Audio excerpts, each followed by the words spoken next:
As always, don't forget to check down below the video description for the best price on parts and tools for today, and also online repair manuals. Today, I met this awful, terrible electrical connector hold down on Mazdas. And I'm gonna show you how to kind of take those guys out. Basically, you got a wiring harness and it's being held in by like a plastic bracket. How do you get that bracket up off of the stud? Let's check it out. Okay, so this is what it looks like when it's off of the stud. Okay, inside here you can see I tore mine all to pieces because it was terrible. But basically you have two tabs. Okay, on this side you can see that tab is still in contact. On the other side you can see it's broken off. If this was my car, I would just break them off because it's not gonna matter a whole bunch. It still sits back up on there once it's done. Makes it, see, look, I can't even pull it off now.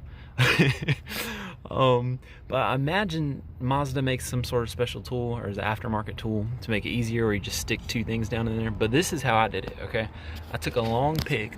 All it is a straight pick, and this is another one of them, and I stuck it down in there.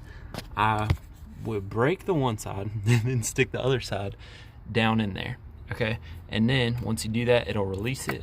You can go ahead and pull it up off of there. This wire's like it's still okay.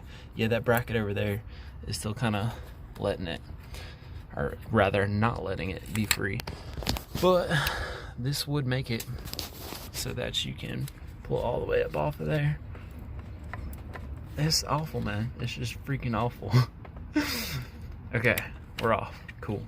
So now you can see it's off. And this one, I don't know if I broke the, yep, I sure did. But this one you can see the tab, if it'll focus. You can see the tab is still on there on this side, but is broken on this side. When I did this one, because I'm taking the valve cover off today, I broke the whole shebang. And there's probably a Mazda tech watching this being like, daggum it, Jordan, it's so easy. But you know what, guys, it was not easy for me. So you can see both the tabs. Let me grab this pic so I can point and show you exactly what I'm talking about. You can see both the tabs are still intact, okay? So if I'll touch them, this is not a straight pick. What I was telling you about before to use to stick down in there is a straight pick. So take this, and the theory is this little tab right here, you just grab hold of it. Boom. Sorry. It's not even gonna let me show you. It's so small I can't even show you, but you'd imagine you just grab that tab. Had to get this camera to focus. You grab the tab and pull it this way.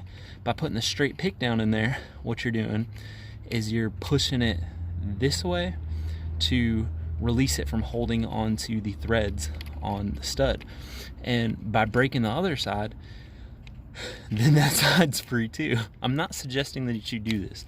I'm just telling you a story about what I did. And I'm telling you that when I put these back on, they still stick on, even if one side's broken. And the reason both these tabs are still together is because the whole casing on this bracket split open and I was able to pull it up off. Again, even this will still go back on. Not that big of a deal. I think it's a really dumb design. That's okay though, because Mazda can do whatever they want. But anyways, that is kind of, you know, just a little in-depth thing about these little hold down brackets for your wiring harnesses. If this video helped, don't forget to hit that like button. Click to subscribe. Thank you so much for doing that, and I'll see you next time.